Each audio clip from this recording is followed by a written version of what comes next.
Hello, all my awesome nieces and nephews. It's your favorite Anne again, Aunt Julene. Today's book is The Grumpy Little Girls by Lindsay Camp and Daniel Postgate. We are actually going to be reading this book for the next 4 days because it's got 4 chapters, so we'll read 1 chapter per day. Grandma Hamilton got this book for my kids when she was visiting the Bleakleys in England.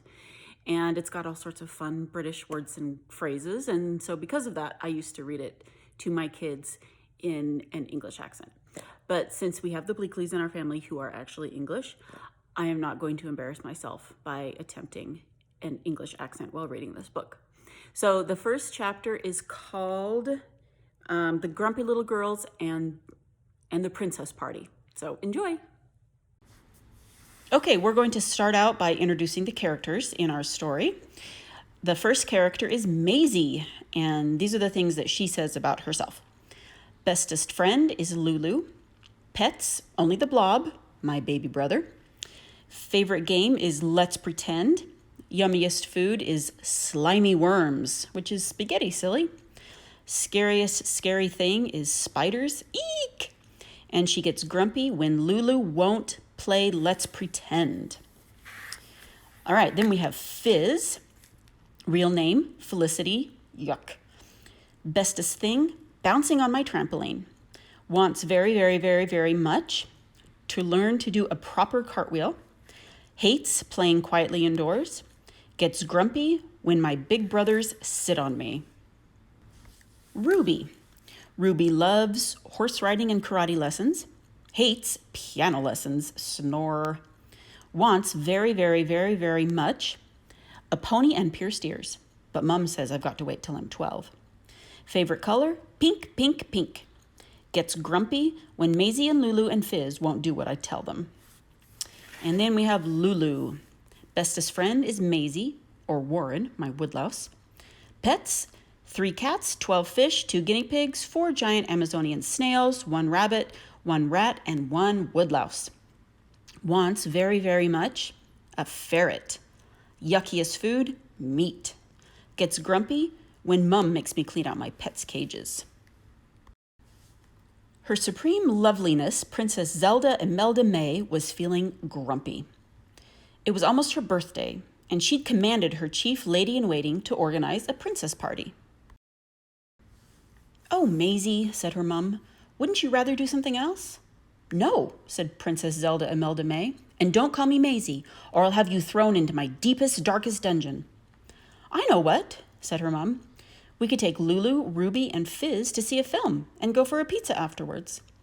"Princesses hate pizza," said Princess Zelda Imelda May. "I want a princess party, and that's that." Said her mum. "I'll have to ask the king what he thinks about it." Next day before school, Maisie handed out the invitations. "By order of Her Supreme Loveliness, Princess Zelda Imelda May, you are commanded to attend a princess party." Lulu and Ruby were very excited, but Fizz was a bit grumpy. "I hate dressing up," she panted, skipping hard. "It's okay," said Maisie, who was in a good mood. "I don't mind if you come in your dungarees." "As long as you wear a crown," said Ruby firmly. On the day of the party, Maisie woke up very early indeed. She put on her long, sparkly princess dress straight away. "Is it nearly 3:30?" she asked for the 5th time, just after breakfast. "Not quite yet, your fabulous gorgeousness," replied her dad. "Oh, I can't wait for my princess party," sighed Maisie. At last the doorbell rang, and there was Lulu, who arrived first because she only lived next door. Maisie gasped. She'd never seen Lulu looking so princessish. "Greetings, Princess Zelda Imelda May," said Princess Lulu, handing over her present. And after that, the doorbell kept ringing, and more princesses arrived, all looking very beautiful. Even Princess Fizz, who was wearing a shiny silver tutu over her dungarees. But for some reason, Maisie found she wasn't really enjoying herself. There was something not quite right about this princess party. "Let's start the games," said Maisie's dad. "But Ruby isn't here yet," said Lulu. Just then, the doorbell rang once more, and into the room swept Princess Ruby. Everybody stopped what they were doing and stared. Ruby's mum made costumes for TV programs, and the princess dress she'd made for Ruby was absolutely brilliant. It was all shimmery, and there were millions of jewels, rubies of course, sewn all over it. A long floaty bit trailed along the ground. Ruby did a twirl, and everyone started to clap. Everyone except Maisie, who ran out of the room and up the stairs screaming, "It's not fair! It's my party, and I want to be the most beautiful princess!" "Oh dear," said Maisie's dad, following her. "Who wants to play musical thrones?" asked Maisie's mum. Upstairs, Maisie slammed her bedroom door behind her. Her dad knocked gently. "Excuse me, your utter beautifulness.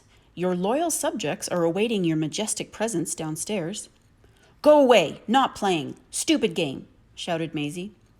"All right, Maisie," said her dad. "You can come down when you've stopped being so silly." Maisie knew that she had been silly.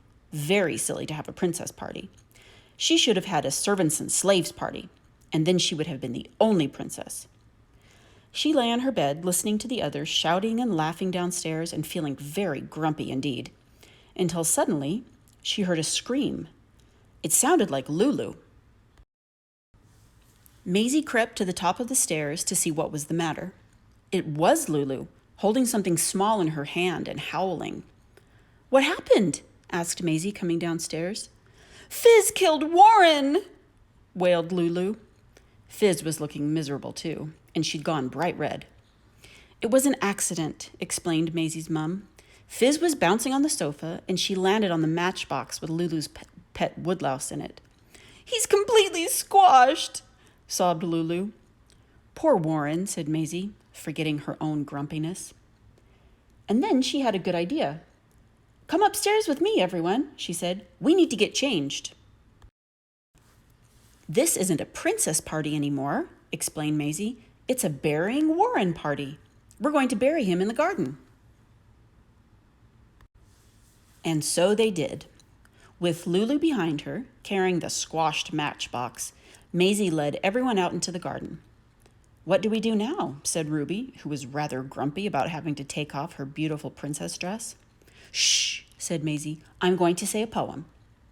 "Oh, Warren," she began, "you were wonderful, and you belonged to Lulu. But now that you've been squashed by Fizz, I'm sure we're going to miss you." Then they all sang a sad song that they had learned at school about an old donkey, because they didn't know any songs about woodlice. Very carefully, Fizz dug a little hole, and Lulu put the matchbox into it and covered it with soil. "We need a stone to put on top," said Maisie, "so we'll remember where he is." "What about this one?" said Fizz, picking up a large rock. "Oh, look," said Ruby, pointing. Under where the rock had been was the most enormous woodlouse. Lulu's eyes lit up. "Oh, please, can I have him? Please, please, please." "Of course you can," said Maisie's mum. "I'll find a matchbox for him." "You can put him in your party bag," suggested Maisie, wondering why she hadn't thought of a burying Warren party in the first place. The end.